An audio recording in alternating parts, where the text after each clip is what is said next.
No, not that. Yeah. Ah. Welcome to Yeah. Generation Movie on a Monday night. Anybody watching from Florida, please be careful. Batten down the Yes. hatches. They ask you to evacuate, get the fuck out, go home. Do what you got to do. Welcome to Generation Movie on a Monday night. My name is J.W. Colwell. I am joined as always by film critic extraordinaire and filmmaker extraordinaire, and like he's just all over the place these days. Rich Drees. Rich Drees, how are you, my friend? I'm doing well. The first bit Everything. of I don't want everything to be. I don't want everything to be hurricane talk. So you are doing well. How is the I weather did up get there? it was beautiful. I was outside today for an extended period of time and it was lovely. Um, my first piece of promotional nonsense for the awards voting season has arrived in the mail. Thank you, What'd you get? Netflix. Um, just a screener disc of Netflix's movie His Three Daughters. Okay, they're all Um, jonesing for best supporting actress noms. Pretty much, and they're also going for a best screenplay because they sent the copy of the screenplay in like book form, which is nice because I like to have I have a nice selection of printed screenplays and stuff, so those things go right on that shelf as part of that as a reference library for me when I'm writing, where And I can be kind of checking in and saying, oh, how did they actually write this sequence, and I can pull it out and check and stuff. And it's come in handy for both me and my partner in crime, Natasha. So that's really great. Yeah, there's a lot of buzz about that his three daughters thing. yeah, and I haven't had a chance to watch it yet. And I mean, I could watch it on Netflix, but they sent me a disc, so I'll watch it on disc. Physical medium is always better, I guess. Yeah, I'm Well, I'm and this hoping it. this also like I mean you're fudging things. This also happened this Yes. week on one of the nicest drive-in theater screens in the country. Oh, One of the biggest and my personal favorite drive-in of all time, the Circle Drive-in up in Scranton, Pennsylvania. Tell yes. us a little bit about how your weekend went with This Way to the Egress and a couple other things premiering. How did it go? Um, this past Friday, which I was trying to plug on the Friday show when my landlord called and I had to like duck out real quick at the end there. Yeah, I was like, But I didn't want to bother you if a landlord is like, I know how like stressful landlords can be. So it turned out to be a nothing thing. So and nothing broke. um, Good. yeah. But on Friday evening, at the Northeast PA Horror Fest, which is a weekend long event, but on Friday night they do a 2.5 hour block of short films, and our short film This Way to the Egress screened, um, which was a lot of fun. Some other folks, some of the cast and crew were there, and we all kind of had like one little section of the drive-in lot where we all kind of set up our seats and turned up the boombox and got a little rowdy and had some fun. Another local filmmaker, my friend Desiree Zielinski, premiered her short Fallout in that festival that evening, and Natasha was in that, and that was a great film, and it was fun. There was some crossover among crew and stuff too, so it Well, was that's it was a fun great. time. That's We great. all hung out, and we just had a blast at the drive-in. Well, I'm happy for you. I'm proud of you. I love being your partner on this show, but I'm more proud of you and all the other things, the endeavors you do, and we'll talk about them I, at the end of the show as we always do. I Um, appreciate you. yeah, I appreciate you too. If you like the show, if you like us, by all means, like and subscribe to the bottom. If you like hearing us yammer on about things, all things movie every week. We had a pretty good, interesting Friday talk where we talked about Salem's Lot, and we talked about this, which is the buzz of Hollywood now for all the wrong reasons. Talked about this fucking mess, this train wreck of a train wreck of a volcanic accident slathered onto a Yeah, I'm kind of um. at the point where I don't want to like kick a movie when it's down too much, Well, I like don't know. this I is think right I think we should. I wore the shirt specifically tonight because it was like there was a time when DC films were good. now. Well, it's funny you should wear that because at the end I was, when we throw out recommendations for the week, I was going to recommend that the Christopher Reeve documentary Super/Man is going back into release on this coming weekend on the 11th. Yeah, I'm So very that is absolutely recommended from me, and it's absolutely worth your time. If you love him, if you liked him as Superman, you'll be like, okay, I love him now. If you loved him as Superman, you'll love him even more.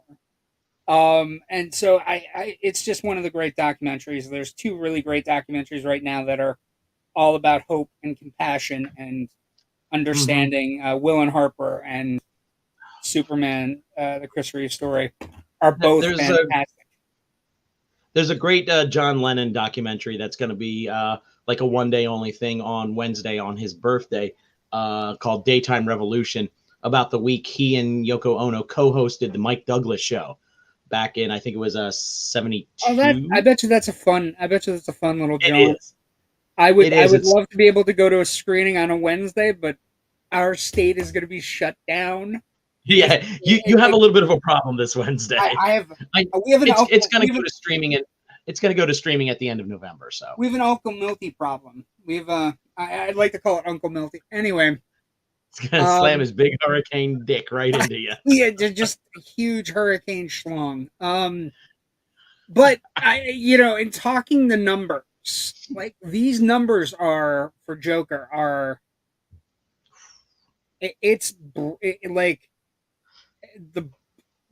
You start looking at the budget. The budget's $200 million. Rich, you and I have both seen it. The budget's $200 million, and they're estimating anywhere from 30 to 50 went for just Joaquin Phoenix and just Lady Gaga.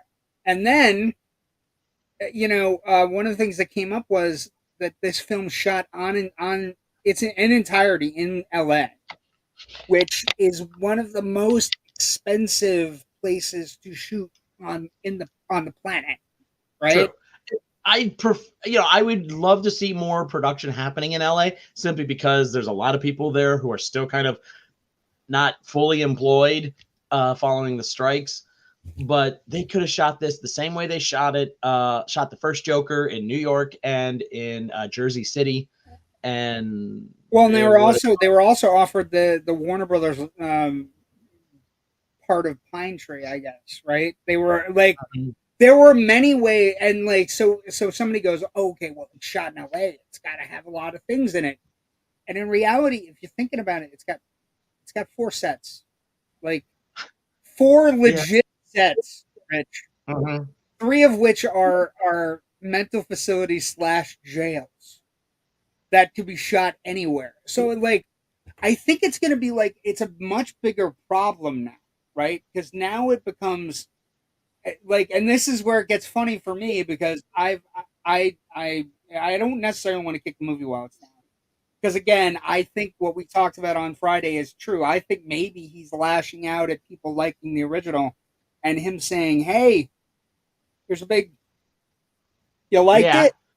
But the person that I think could really suffer from this is David Zaslav, because David Zaslav gave somebody $200 million for a movie that didn't need $200 million, and he's constantly writing things off for tax purposes, and this is one he should have written off for tax purposes and just released on Max.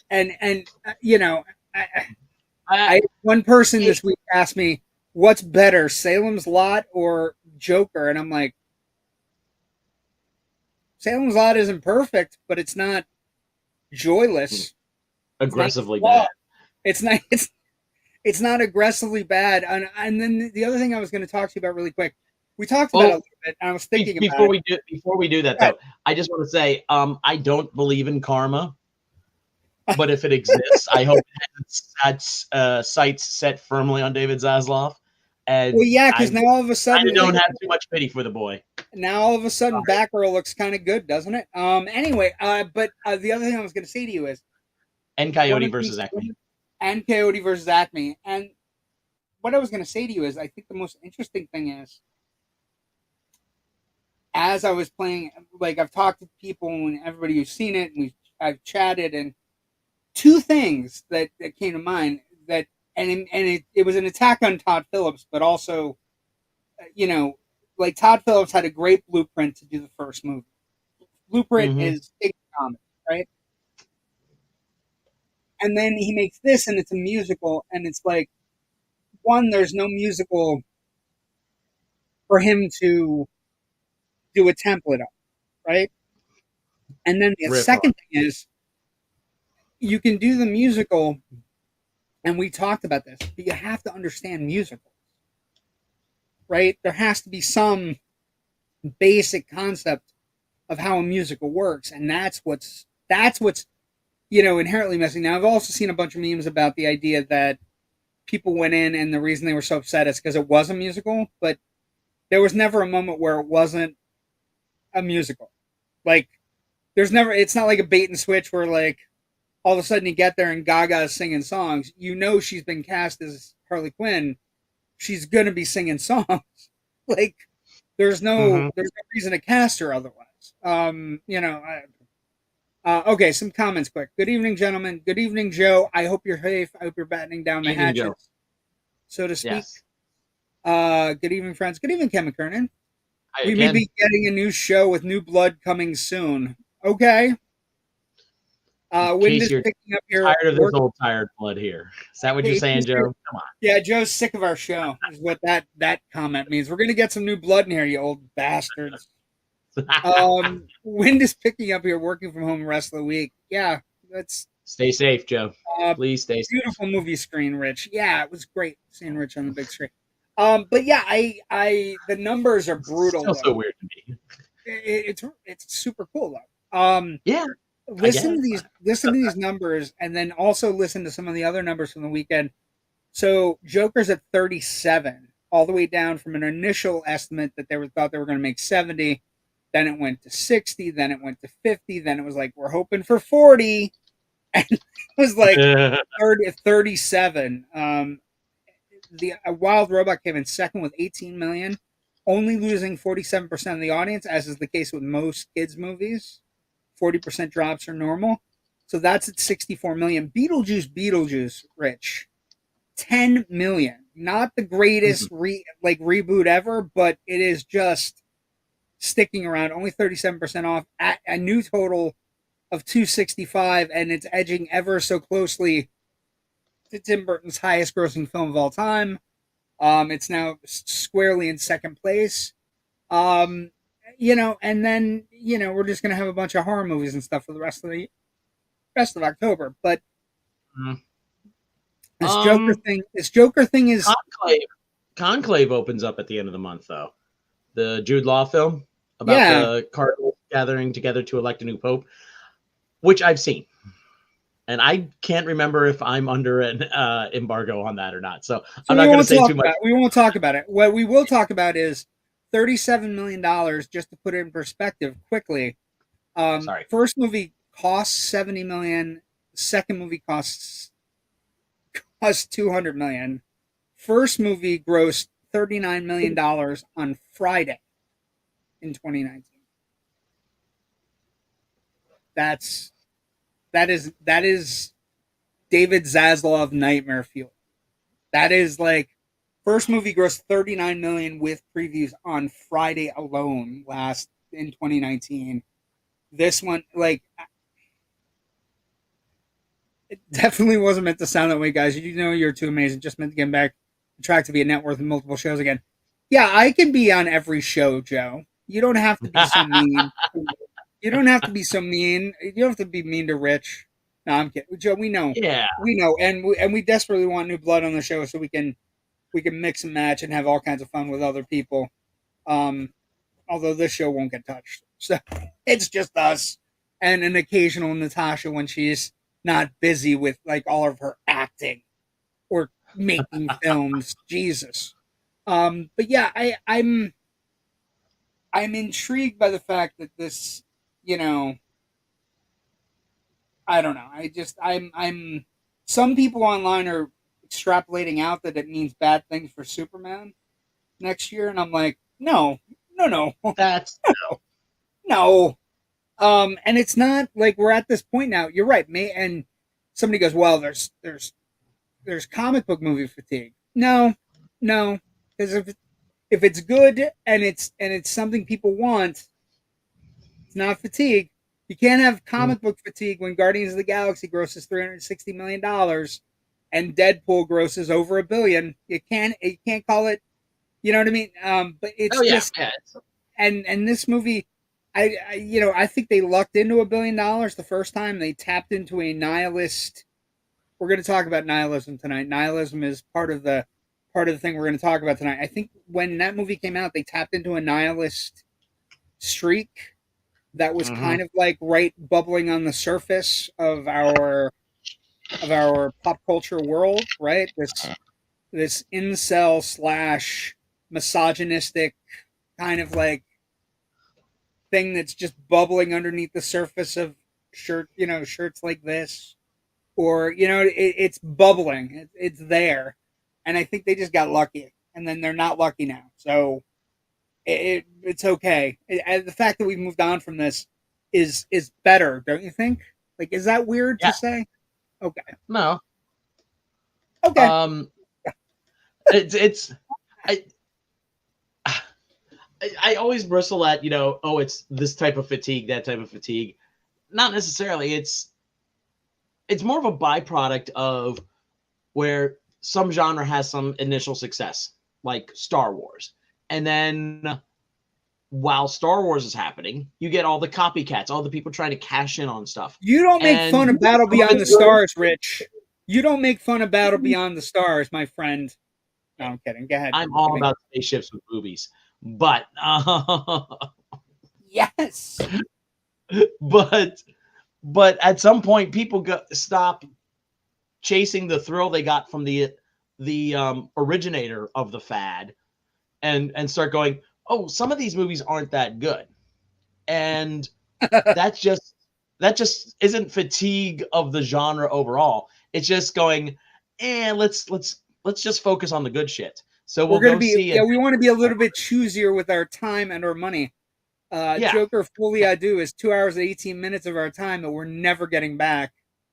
And that's that's a good thing. We are getting back though. We are getting back to Film-A-versaries, and we do have one tonight it's only 20 years old, and we just did Shaun of the Dead a couple weeks ago. So this is a perfect kind of like mix and match with Shaun of the Dead. Like Shaun of the Dead, funny, hilarious version of a zombie apocalypse. This movie tonight, Dawn of the Dead, like you should get an idea just from the tagline, which is of course an original line from Night of the Living Dead. When there's no more room in hell, the dead will walk the earth. And what I will say in openings of this, I will say that the first 10 minutes of this movie are a perfect 10 minutes. It is some of the best, just dropping the blood in the water just to get started. Like, why are we moving a guy that has a bite up to ICU? I don't know. I'm going home, though. My shift's over. I gotta get out of here. And just chaos reigning, and then little Vivian, on her roller skates, and then little Vivian not on her roller skates. Little Vivian chomping down a little bit on Lewis, and Anna, who have had a date night where they've missed all of the news that sometimes happens with married couples. But this is your first time seeing it, right? Yes. So, tell me, what did you think of the fabled 10 minutes of screen time? That I basically think it's a banger opening. That opening could basically kind of work as a short film almost on its own. Yeah, it is a perfect prologue to everything else you're going to see throughout the movie. That these zombies move fast. And then the opening credits, the way it's done to music, and you're getting what's going on around the world. It's kind of like world building. It's setting the table for you in a way, and It's I Johnny could see Cash. it feels very much like Snyder is kind of doing a rough draft of the opening that he'll use for Watchmen. It's that same style, that same thought, It that is. same that same That thing, is one basically. thing. That is one thing we're going to get to tonight. The legacy of this movie is not. It's interesting. It's not just Zack Snyder. We're going to talk about their legacy, but it's the screenwriter True. one James Gunn. And then also like just I've this heard the movie name. has far-reaching tentacles that kind of jumps out from all over the place. But let's start where we always do. Let's start with production. And let's start with not a lot, a little bit of fighting, a little bit of like chippiness, right? Whenever we do production, there's always something where people are like, "Fuck that! I don't want that," or "Why are we doing this?" or "I hate that person. I can't believe they made a good movie together." This one is interesting because of the behind the scenes, the acquiring of rights, the picking the right people for each job, people that are coming out of nowhere that are trying to, Zack Snyder, this is his first movie. He is Hmm. just a commercial director at this point. So he hasn't made any movies. He hasn't made us angry with Justice League, or he hasn't disappointed us with um, anything else before and after Justice League. You know what I mean? Like it's a whole thing where he picks this movie because actually the two of them, when you're reading about it, Gunn and Snyder both picked this movie because they don't want somebody else to fuck it up. Because the original '78 Dawn of the Dead is so important to a great many people that they don't want anybody else screwing it up. So they leap and jump and hop and skip and do whatever they have to do to be the ones that are doing it, right? And then they go out and they cast a wide net. The cast is eclectic. I would argue it's indie movie eclectic, right? It's Hmm. Sarah Polley, who's like a Yeah, wonderful who actress, she's just wonderful, and she kind of stands out that this is like really because in this point in her career, she's doing a lot of indie stuff. This feels like a um I don't know if she was taking this just to get a nice paycheck, so she can keep doing more indie stuff or not. But I'm glad she's here because she great gives a there's a performance I gravitas. think better than the material deserves. Yeah, she's fantastic. She plays the nurse that loses her husband in the first 10 minutes of the movie, and then she's always the voice of both reason and um, non-depravity. As we're careening towards the cliff, as we're shooting a bunch of dead people in a parking lot with a high-powered rifle, she is the person that tries to drag everybody back and be like, "You didn't have a good childhood, right? Like you weren't loved. That's okay." She has great lines. She is constantly choosing life and the right, like trying to make the right decision to make people live. But she like in this point in her career, she's like, listen to this list of films, right? The Adventures of Baron Munchausen, Which is Exotica, an all-time favorite. The Sweet Hereafter, which is one of the very best like independent movies ever made that she also directed. Hmm. Guinevere, Go, The Weight of Water, No Such Thing, My Life Without Me, and then Dawn of the Dead, and then she does Splice. So it's like, but she is like a very talented filmmaker. And then you start looking at the other members of the cast, right? So you got Sarah Polley, you got Ving Rhames, who brings a very determined, you know, roughneck, big dude with a shotgun, very diverse cast, right? And he's the type of actor that can do a lot of things without having a lot of dialogue. He doesn't need it to promote strength. Then you get Jake Weber, who is also at the time, he's kind of like the everyman. He's kind of like the Roy Scheider on the boat to those two, right? Um, and he's he's known for also, very thinking man kind of movies, right? And then they sprinkle the cast with other people where you're like, oh, I didn't. Mekhi Phifer, who's really good. Ty Burrell before Modern Family. Um, Mm-hmm. and it's an interesting cast. They do have a fight though. They first off they have to buy the rights from Richard P. Rubenstein, right? Who was super reluctant um, about selling the rights to Dawn of the Dead to a studio because of how the original was made. I think that's a real interesting story with the production is the idea that Rubenstein, who wasn't super thrilled with the movie getting remade, the reason wasn't that he didn't want filmmakers to remake it or he didn't want filmmakers to tell their story, their version of the story. His concern in selling the rights, Rich, was I don't trust the movie you two might want to make, Gunn and Snyder, to what Universal Studios might do with it, right? And I think that's when you think about Romero and his Dead universe, all of the Romero Dead films were all independent projects, his own money. Oh yeah, yeah.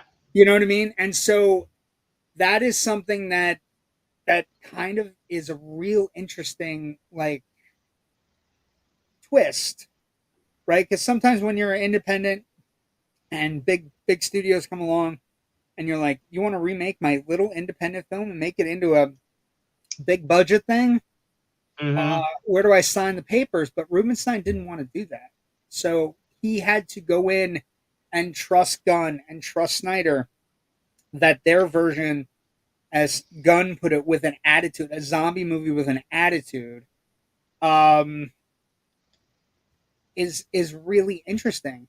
Um, Eric Newman, who's the co-producer of the movie, he also in talks with Rubenstein said we're going for, and these are magic words. Ready? We're going for Invasion of the Body Snatchers, 1978. We're going for The Thing, 1982, and we're going for The Fly, 1986. Now, you would go, why would somebody mention that to Richard Rubenstein in a meeting?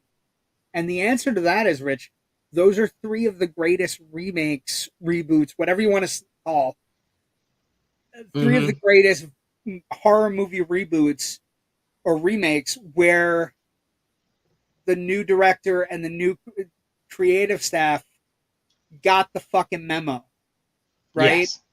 Yeah. Where the movie is not necessarily not derivative of the original, but it doesn't. Not only does it set its own course, but it um it doesn't make the original worse. And I read those from the meeting, and I was like, those are the three you mentioned. Those are good three. Those are great three movies to mention if you're trying to guard somebody's legacy, right? Those are, The Fly, Cronenberg's Fly is one of the greatest movies of the 80s. The Thing is not just one of the greatest movies of the 80s. The Thing is now widely regarded as probably the greatest sci-fi horror film ever made. Right? After years of it finally just wore through, and everybody finally fucking got it, right? Because it bombed in '82. It bombed hard. It was one of the first movies we did on this show. It bombed hard, right? But now everybody gets it. And if you mention that in a meeting in 2004, you get the idea. Eric Newman's talking. If he's talking to Rubenstein about that, Rubenstein looks at that and goes, "Those are three movies to want to be like, right?" Yeah. Um, then we get in other areas. Gunn's script, of course. They basically Gunn's script comes in, and basically he's trying to tell a redemption story, human condition story. It's most evident in Michael, who is like a character that you know. There's a dinner scene in the middle of the movie where he's like, I've been a part of a lot of jobs. The one I was really not good at was being a husband. I've been married 3 times. I'm just not. You know what I mean? Like, and then everybody's kind of joking with him, and he's just like, no, no, I wish I were better at it, but I just wasn't. Um, and so Gunn takes this idea of a certain bunch of people who've had certain lives over here, and maybe they haven't been the best people, and maybe they've used their jobs to define themselves, or maybe they've been these people, but the script calls for them to be something else, right? Mm. And they stay the exact same way they are in the case of somebody like Ty Burrell's Steve character, right? He doesn't Yeah. change. You get a character that's entirely static as him, and then you have somebody like Mall Guard CJ, who comes in as a complete dick. And you're just like, oh, can he die soon enough for me? And then you're like, oh, no, he has an actual redemptive arc, and he dies heroically at the end. And you're Yeah, kind and of like, oh, I feel bad because I was hoping he'd survive. well, Because he starts out as a real he starts out as a real kind of like, he's another one of those great character actors that's sprinkled throughout the movie, right? And Mhm. he's one of those characters where Michael Kelly is a fantastic actor. He's been in a lot of things that you love, right? You know, he's always playing some sort of like government agency person, or he's recently been on House of Cards. Recently been in The Penguin. He's on The Penguin. He was part of Jack Ryan. He was Mike November and Jack Ryan. So he's an actor that you don't recognize as CJ immediately, but he's one of those actors and again, it is a redemptive arc. He starts out as maybe semi-racist. You don't know what he's going to be, but he's a mall security guard that is getting a little bit too much power, right? And so all of these things kind of tie up in Gunn's script, where he basically says we're going to make an action movie that has zombies as opposed to make a zombie movie that has action, right? And it's a very action oriented approach that is still basically very faithful to Romero's people stuck in a mall, right?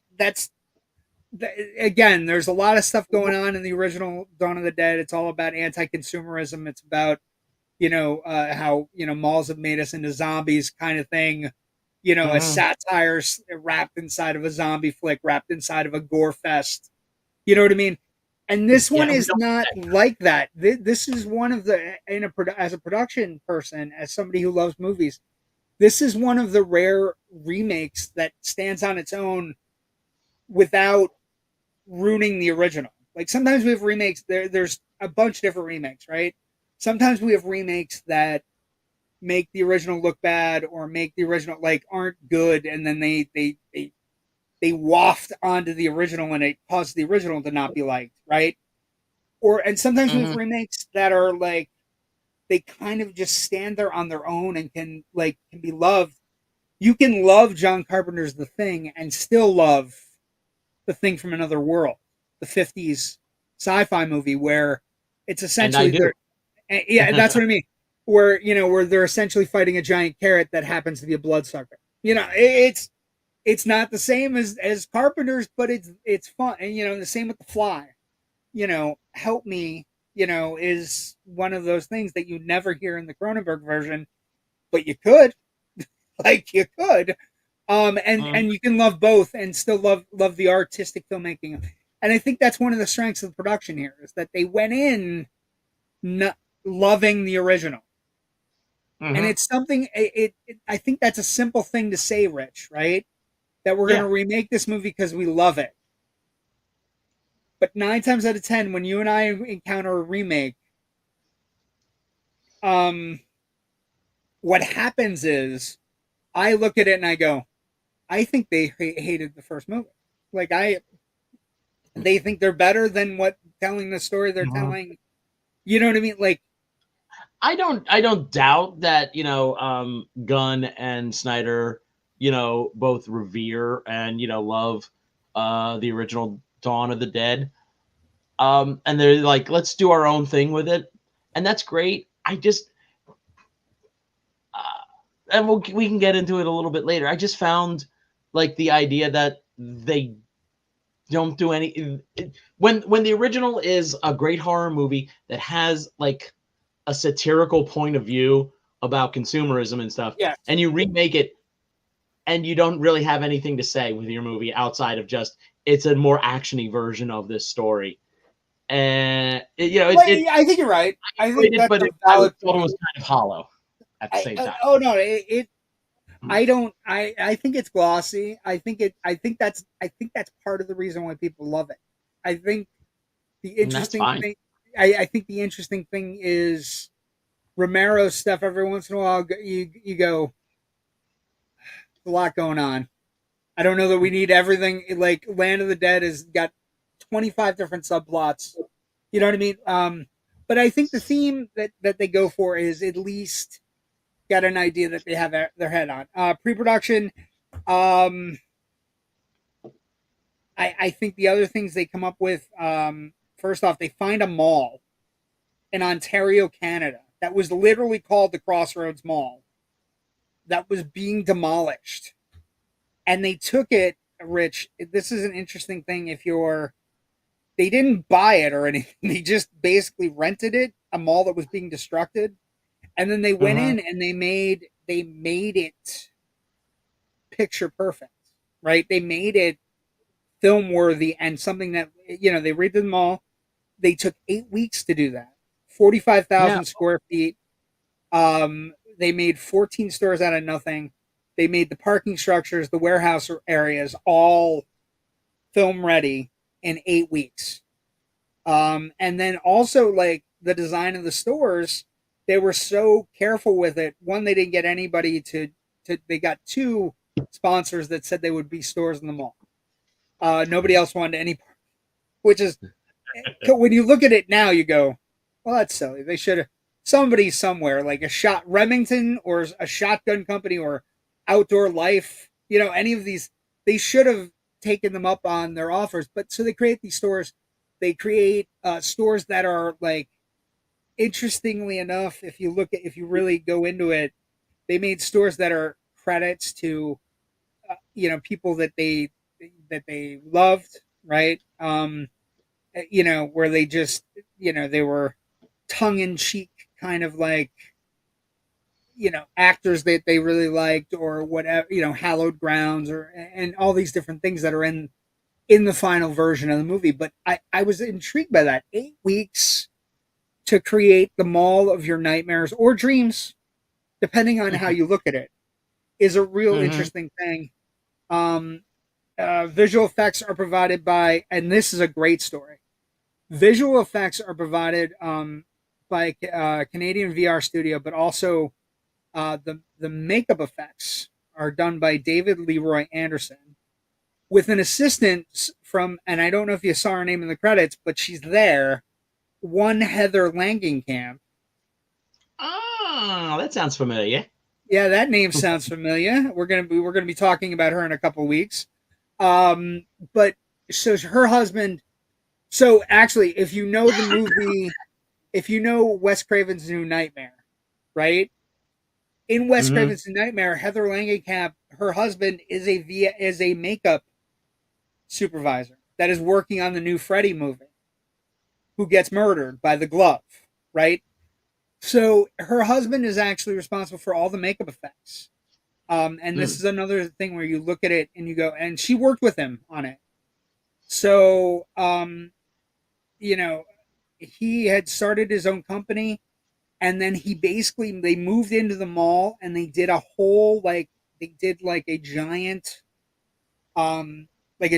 tent, like they would see it like maybe a FEMA tent or like a giant like an outdoor tent for like an outdoor event.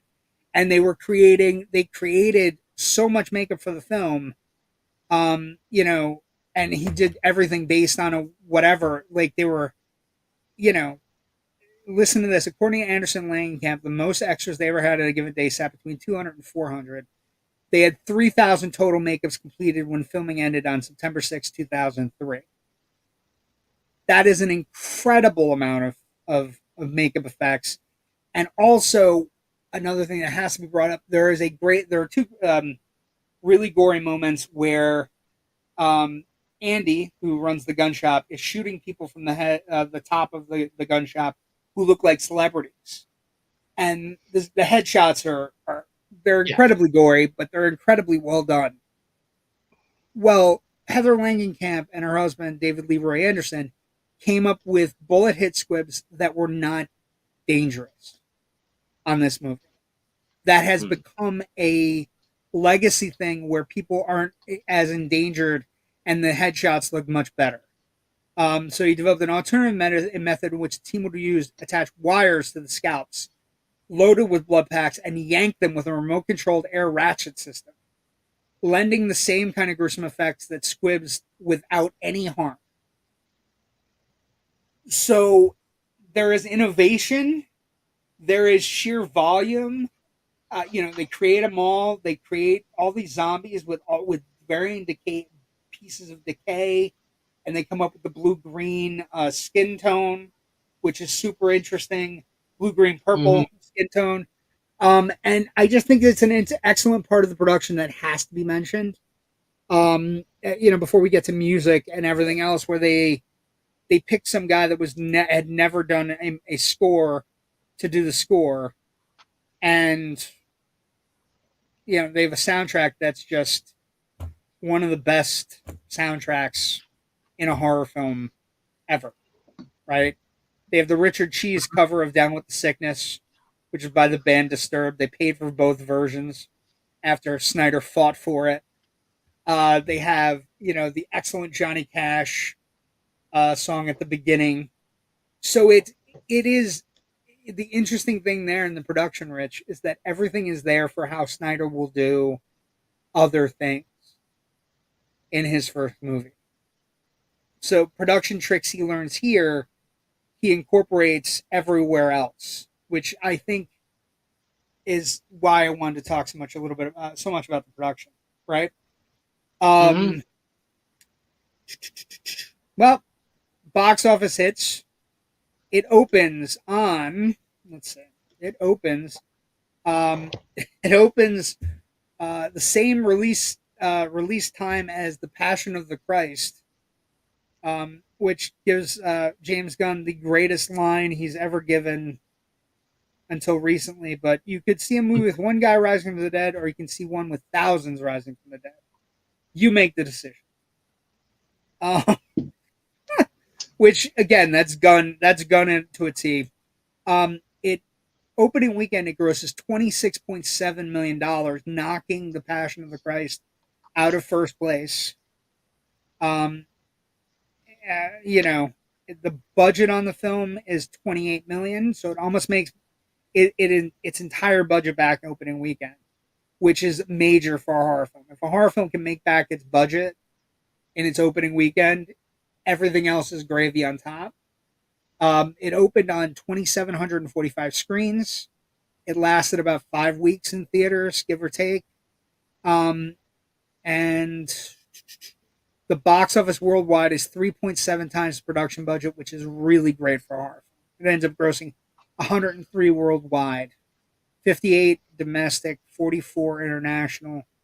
Adjusted for inflation would be 102.4, which is a massive hit for any horror film now, today, forever. Right? If you go over 100 million in a horror film, that is fucking hard to do, Rich. You know what I mean? Yeah. But it opened against Passion. It opened when Passion of the Christ was ravaging theaters, and it knocked it out of first place, which is, I think, one of my favorite things ever. I know which one I would rather see again. I don't think I've ever. That's another one. You know what? We're talking about movies I've only watched once. Joker, Folie à Deux, Requiem for a Dream, and Passion of the Christ are the only movies I've ever watched once. You know what I mean? There's a number of movies I've only watched once, but that's only because I saw them at festivals. I'm talking about ones that are think they're important, and you know what I mean. Like people love or talk about or watch every 3 weeks or whatever. You know what I mean? I don't mean it like I'm sure there are plenty of movies I've only seen once. Yeah, I mean, I am trying to figure out if there are any in that bunch, and with that qualification. Are you shocked about the box office, or are you shocked about how well it did? I think it's got such a there's a sheen to it that a $26 million opening weekend for a horror film is tough.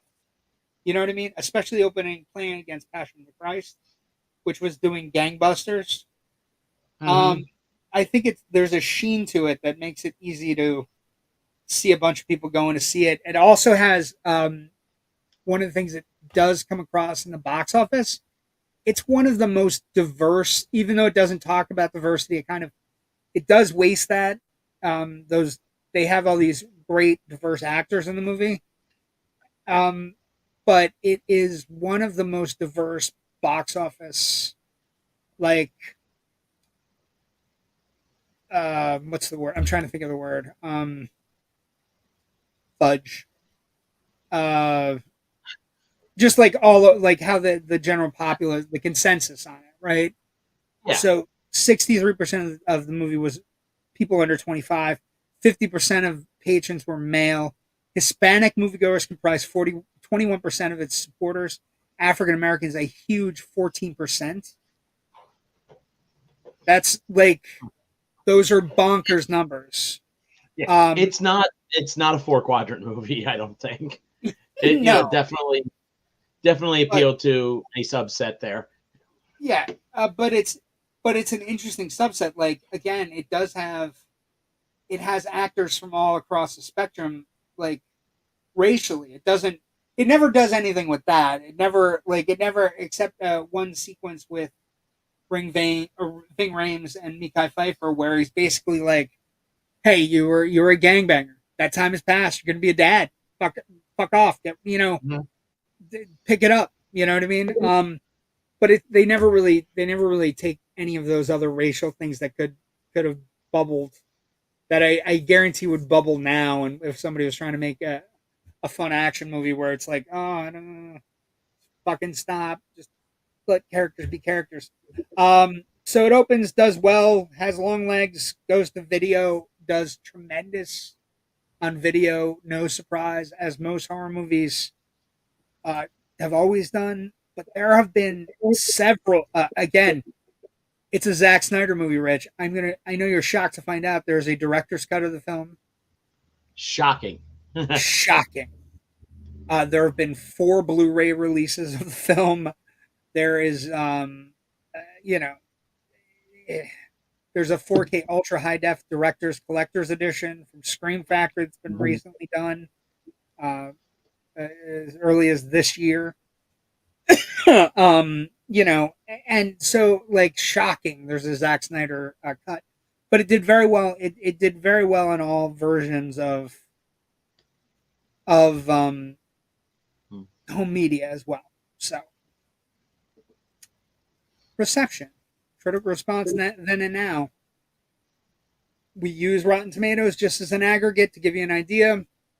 This movie is one of those movies that has similar numbers. So it is 77% for critics, 77% for audience. 70. Sorry, I lied. No, 76 for critics, 77 for audiences. So everybody's getting the movie. Hmm. Critical consensus on Rotten Tomatoes goes something like this: a kinetic, violent, and surprisingly, ooh, what happened there? My screen goes blank. A kinetically violent and surprisingly worthy remake of George Romero's horror classic that pays homage to the original while working on its own terms. That's about as good as you can get for a remake, right? That something that pays homage and also stands on its own terms. Um, I think it is one of the more widely. I think one of the things that came out about this movie was that I don't know. I don't know if you knew this, but that 10-minute sequence appeared on television a week before the movie opened and freaked people out. You know what I mean? Like, and just kind of like they ran it on live television on I think it was USA Network, which is an affiliate of Universal, and Yeah. they also you know kind of like worked it around all their shows for that week. So played like every night at like 10:50 for an entire week. Which led to it kind of getting this. Everybody kind of knew about it, and then it hits, and then the critical response is pretty good. Rich. Looking back then, um, it was good. 77's high for 76 is high for a horror film. Mm-hmm. Anytime you get a horror film over 60, you should be like, that might be a good one, because critics aren't easy on horror films, but they're not difficult on horror films either. Ebert does talk about this movie. He doesn't love it as much as he loved the original, right? He basically talks about the concept that it's a one trick pony that happens to do this one trick considerably well, right? Yeah. He says, despite the general praise, some critics have said the film gave scant consideration to Romero's satirical critique of consumerism. Ebert and Variety argued that whereas Romero used the shopping mall to stage a metaphor about consumer society, Snyder is using it merely as a convenient shelter for the characters. And the big changes or whatever are basically the characters getting out of what is going to cause them to leave their safe home in the mall? Like what can we put in front of them? And I think that's a real interesting take. It doesn't, in reviewing it, right? And I'd like you to talk about it because it's the first time you saw it. It doesn't have the bells and whistles, the character development or whatever. It's propulsive, though. It is a movie that is an hour 40 minutes, and it's like you feel it's like time well spent. You get your money's worth. Yeah, I mean, and I went with the when I watched it this afternoon, I went with I did go with the director's cut. And let's just say Zack Snyder was not cutting out character moments. Because it still felt a little sketchy on some of the things. I mean, we mentioned before CJ's character arc, but how some other characters stay static. Yeah, Steve is an asshole the entire time. Yeah, and Steve doesn't move, which is sad because Burrell is such a talented actor, right? This is before Burrell hits on Modern Family. I think it has a beginning, a middle, and end. It's propulsive. I think it works at best when it's doing kind of like trying to not rewrite the zombie formula, but figure out what makes the zombie formula entertaining. Yeah. How long are they in the mall? Because I didn't get a sense of time. I got a sense of like they're there. We're in that first day or two that they're there. Things are very intense. Then a couple people die. I get. And then we get like this montage of like living life, and I'm like, well, everybody seems really fucking happy. Very quickly after they just had these traumatic experiences, and it just felt weird to me. I get like a month and a half because they're well. First off, the baby comes. Yeah, we haven't even talked about the baby yet. Yeah, but I get a solid month and a half. But it could be less time because Luda, you know what I mean? Luda goes the pregnancy fast. Feels like a ticking clock to me on a certain level because she keeps talking about, I want to go to a hospital to give birth. And I'm like, oh, she must be ready to pop. She's like 8 months and 4 days. Definitely big at the beginning of the movie. Where I say the month comes from. Suddenly you have like it feels like they're there for a good while, and they do the montage, right? The Richard Cheese montage.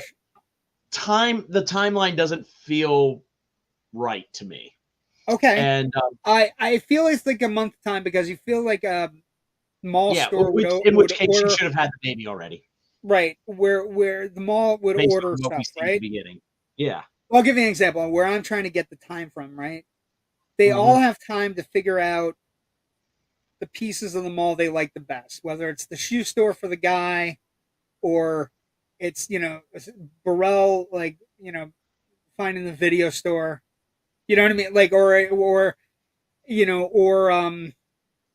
and then when Nora, the older woman comes and is going to check on the baby, that's the last bit of product they have from Hallowed Ground.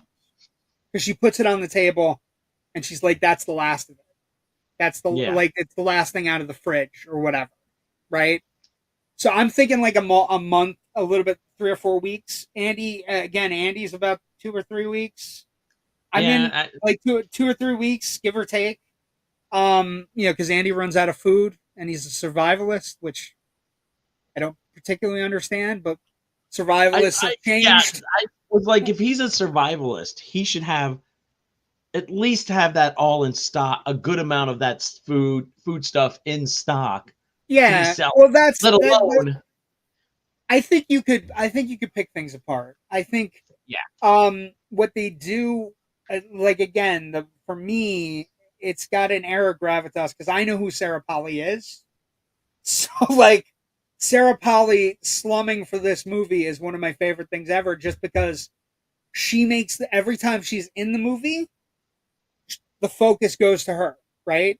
And oh yeah, she has some great sequences where she's calling out other people, or she's like, why aren't you doing this, or how can we do this, or and she's one of the only people that tries to figure out the virus, right? She is the only one that comes up with any kind of a scientific kind of like, the old lady doesn't turn because she's been shot. She didn't get bit. There's no virus in her bloodstream, right? And that is one thing that they're really ambiguous, especially in a time when they're competing against Passion of the Christ.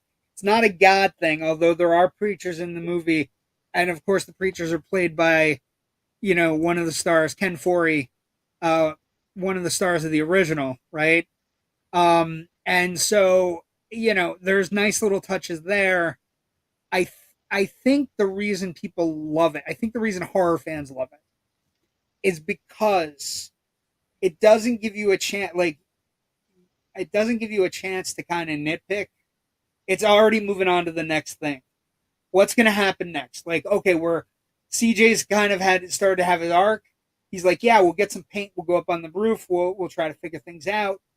Ving Rhames' character's arc is a little bit different. He's trying to get to his brother, but then realizes that's a moot point.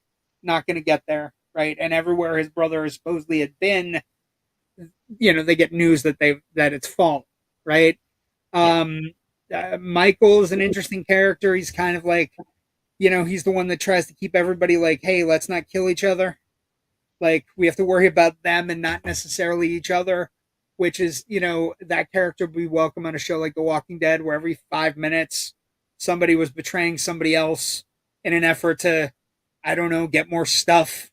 And at an hour and 40 minutes, it's properly gory. Like, it's probably for most people hyper gory. Especially, and it is one of those movies that you watch as a horror fan where no fucks are given about kids. None. And this is where I think your general take on it, and we haven't gotten there yet, but let's talk about the ending. The ending and the cut sequences in the credits are probably the most nihilistic horror movie cuts of all time. It is the saddest, most depressing, horrible ending for characters that have struggled to survive. Yeah, true. But I dare say, though, when we hit that blackout before the credits, even though we have that moment, there's still some hope in there. He is A little making bit. a sacrifice for her to go on, even though she's going to be heartbroken. Oh no, I And can everything. fix this. No, you can't. We know you does can't. this. He does this as an ultimate act of love.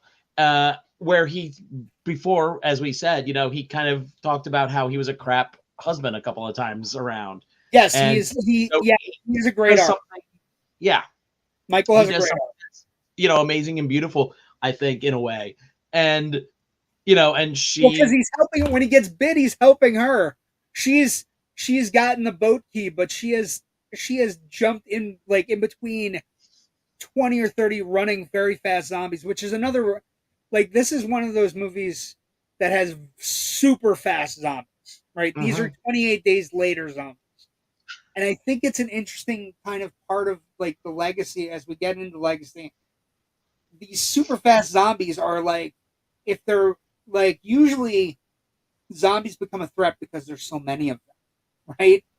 But if there are so many of them and they're super fast, what the fuck are you gonna do, right? Like there is, and that's one of the more interesting aspects of the movie. But I do like the arcs for Michael. I like the arcs for.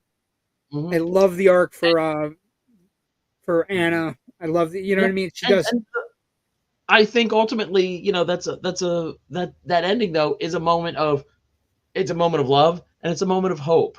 He knows he knows he only has so much time, and he knows that I'm just he gonna doesn't watch want to the go out, sunset.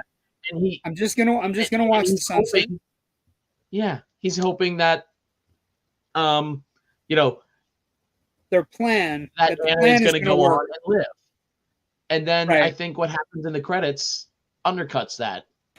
And that is where I was kind of like, I'm just okay on this movie, to kind of like, oh, fuck you, movie. I was like, on like It's some of these there's a apocalypse. there's a mean twist of the knife to it. I would agree with that. Yeah. Um, In but an apocalypse movie, a post-apocalyptic movie, you kind of need hope at the end.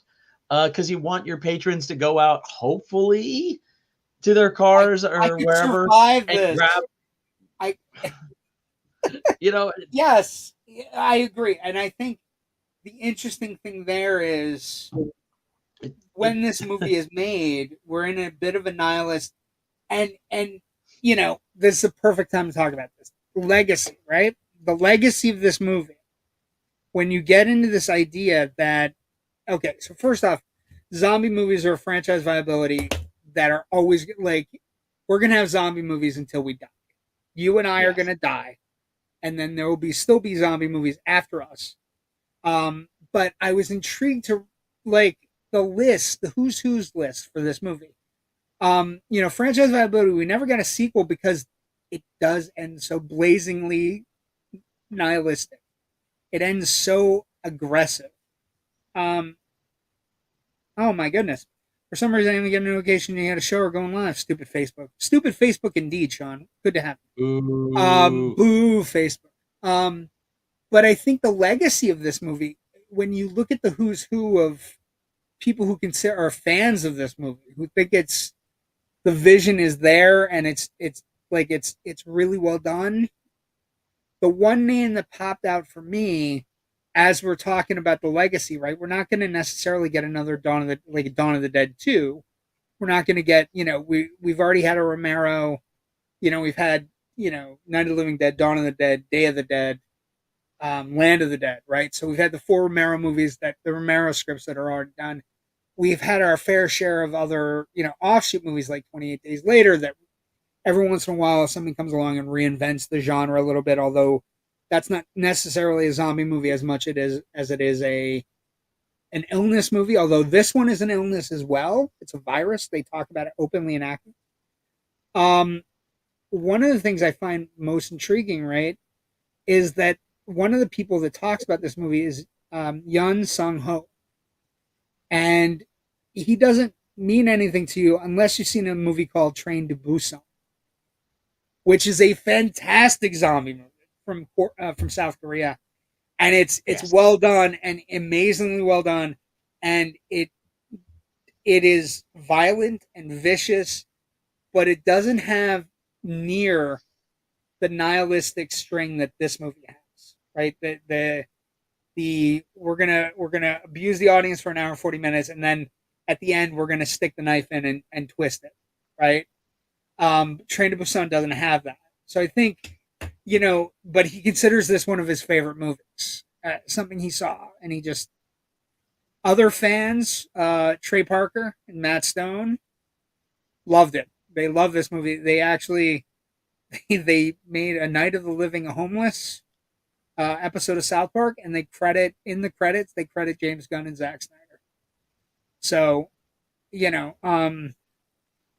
but another thing that I need to talk about, Rich, you just saw it for the first time, and Mm.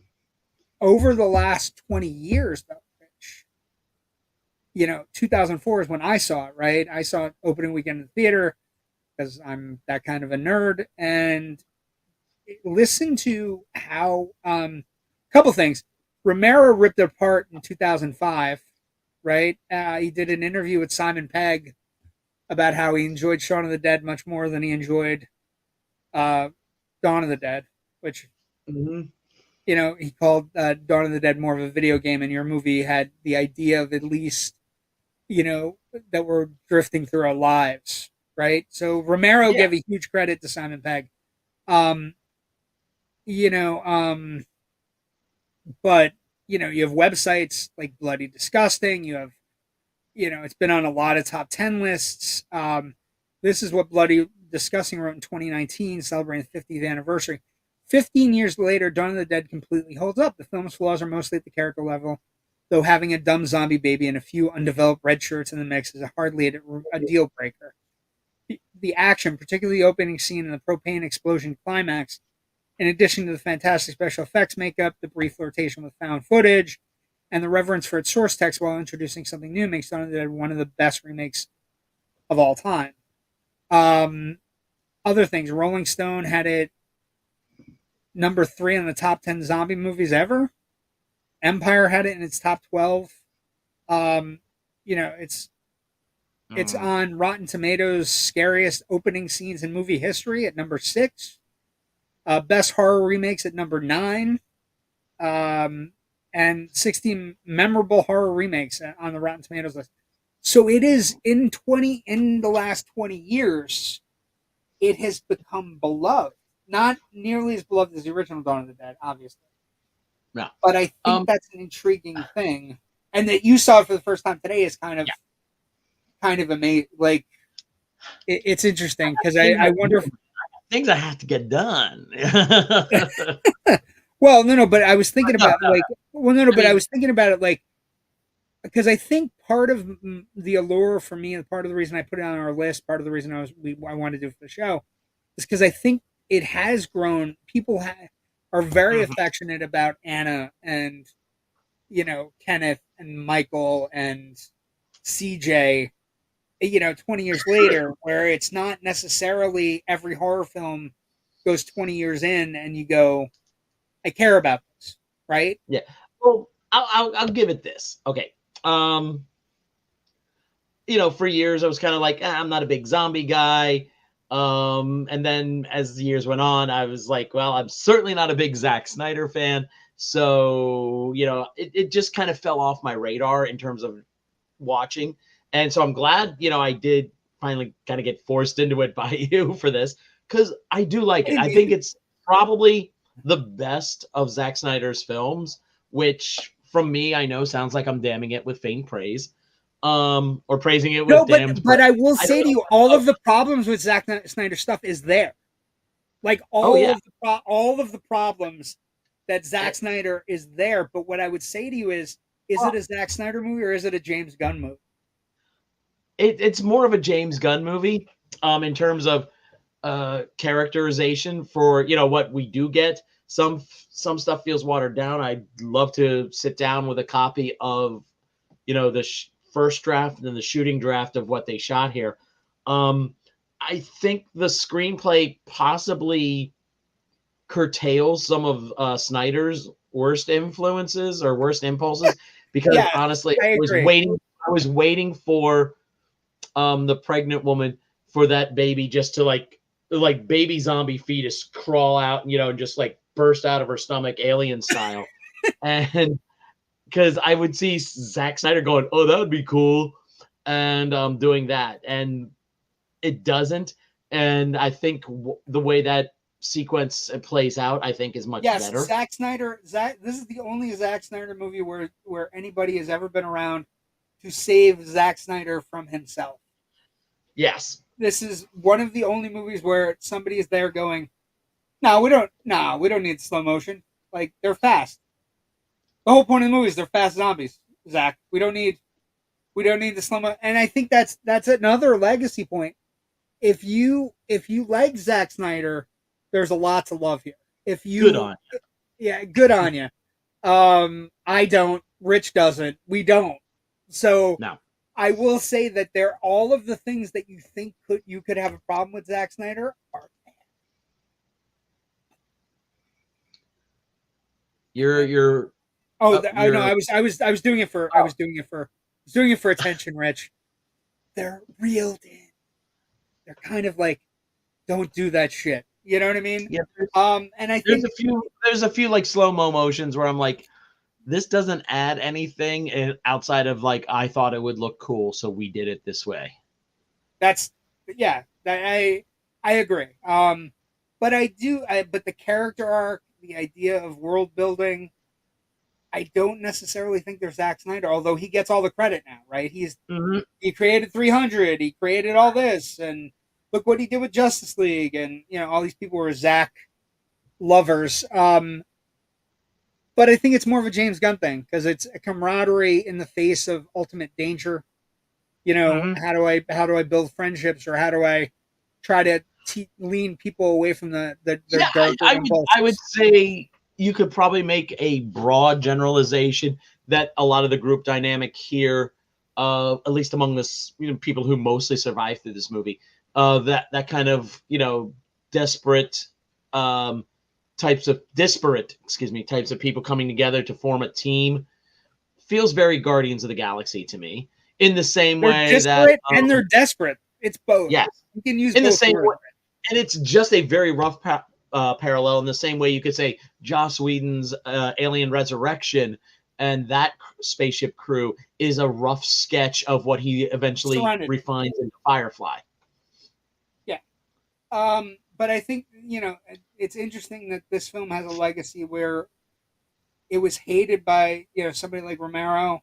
It is constantly right now. If you go on Peacock, this movie is right next to Shaun of the Dead, celebrating 20 years of zombie love.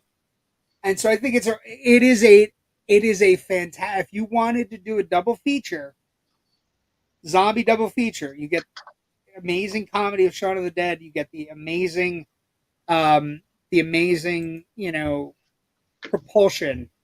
Propulsion's the word I would use. Like it's. I feel it's one of the more propulsive movies that has been made. That we like. Yeah. Okay, perfect time to end. Um, I'm glad you got to see it. I know it's not your cup of tea, and I I, appreciate I, you. I I am appreciate glad that I you. did see it because it gives me, some perspective on a few things. Um, will I revisit it? Probably not. Unless I was writing about something or I wanted to revisit it for research. Well, like I said, Um, I think it's one of the horror films you'll ever watch that has the most eclectic cast of actors, where you just sit back and you go, "Why is Sarah Polley here? What? mhm. How? Like, did she get? Was it a trick? Did she get like? They promised her an indie movie and she showed up at the mall and there were zombies?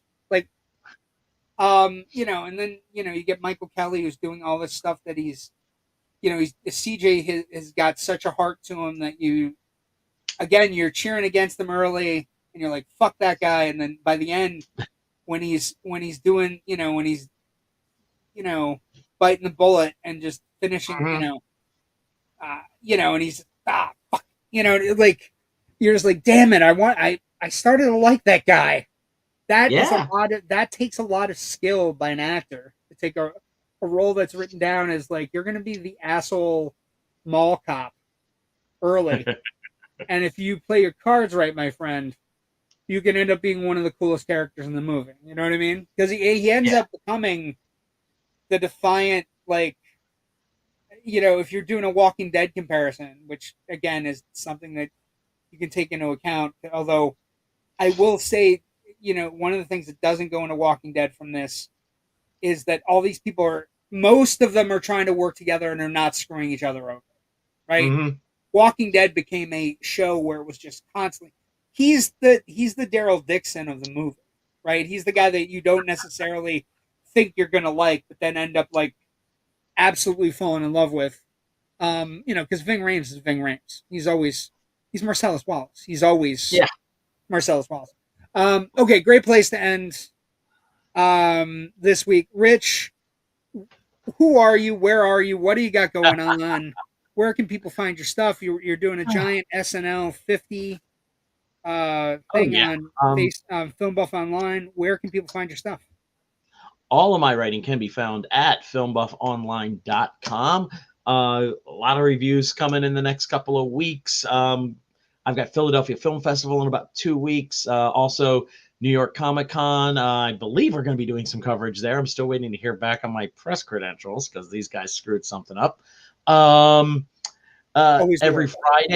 Friday from now until May, myself and my partner in shenanigans, William Gadavakis, we're running a weekly feature essays on the history of Saturday Night Live as the show celebrates its 50th season this year.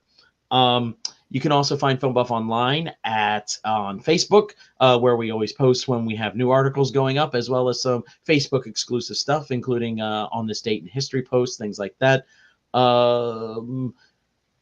I can be found on the socials at Film Buff Rich, and I do another podcast with my very best friend, Natasha Bogutsky, and that's called The Big Picture Podcast. That can be found at bigpicturepod.com or at filmbuffonline.com. We just started back up, got 2 episodes in. We're going to be recording another one tomorrow. So that should be up later this week. Yes. Just a really quick thing for Bill Gadavakis, who's a friend of the network, been on Loud Nerdy. I'm wishing him, his wife, and his daughter speedy recovery.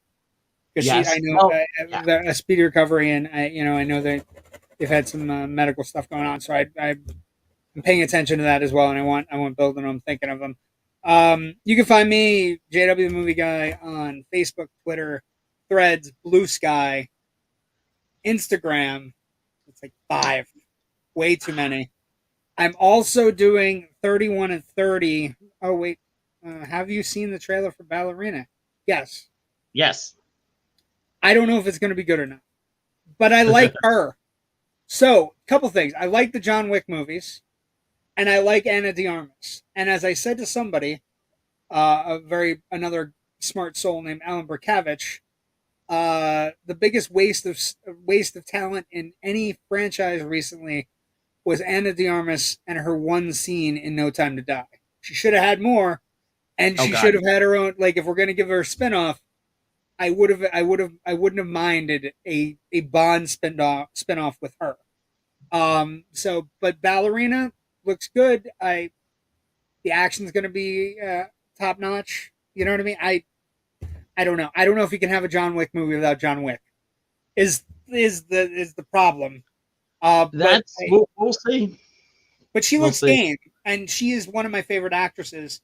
In everything she's been in, she's just an actress that pops off screen. Mm-hmm. She just, you're Knives Out, from Knives Out to, to the Marilyn movie that wasn't good, but she was great in it, right? You know what I mean? Like everything, like she pops as an actress. So I'm hopeful for her that if she wants her own franchise, she gets it. She should have had it from Bond, though, to be honest. You can also find me doing fun stuff on Tuesday nights. I'll be doing it tomorrow night before we see Uncle Milty.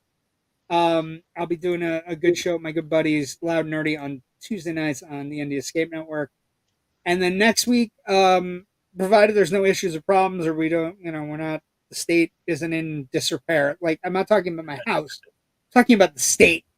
We will do this movie, Dark Star, one of John Carpenter's original movies, a side adventure on a spaceship, bombed out in space with a spaced out bomb. Fun movie, interesting movie, not necessarily a horror film, but movie we had scheduled for earlier in the months, and we're gonna do it for this week. Yeah.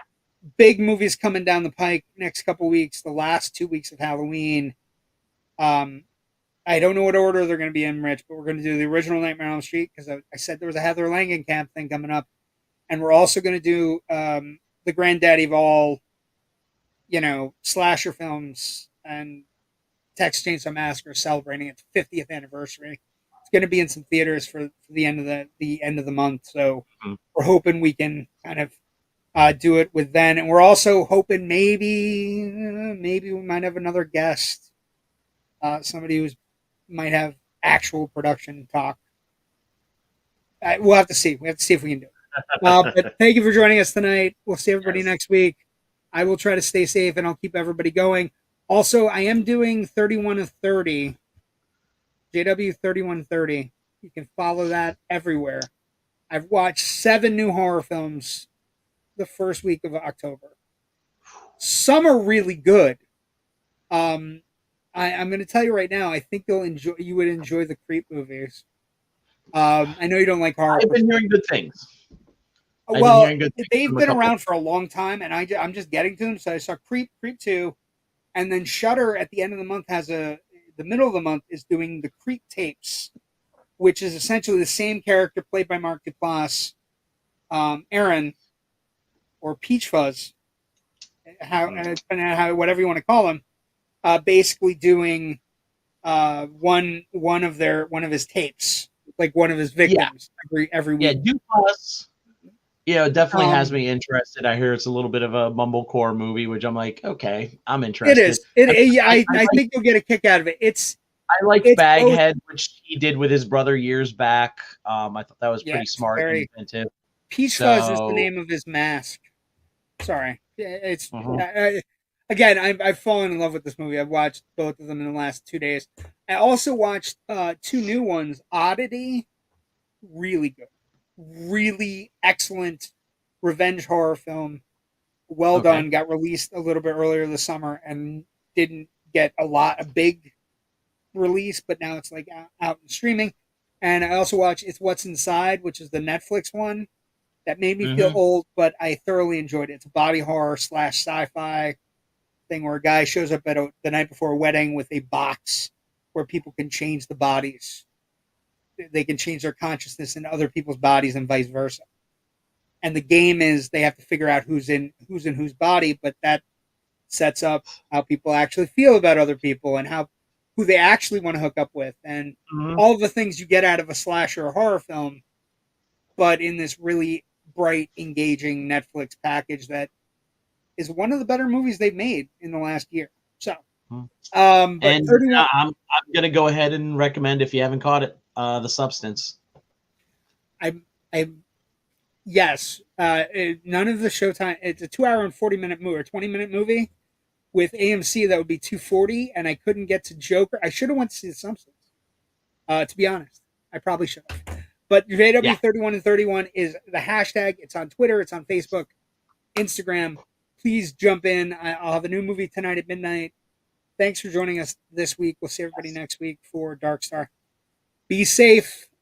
Take care, people.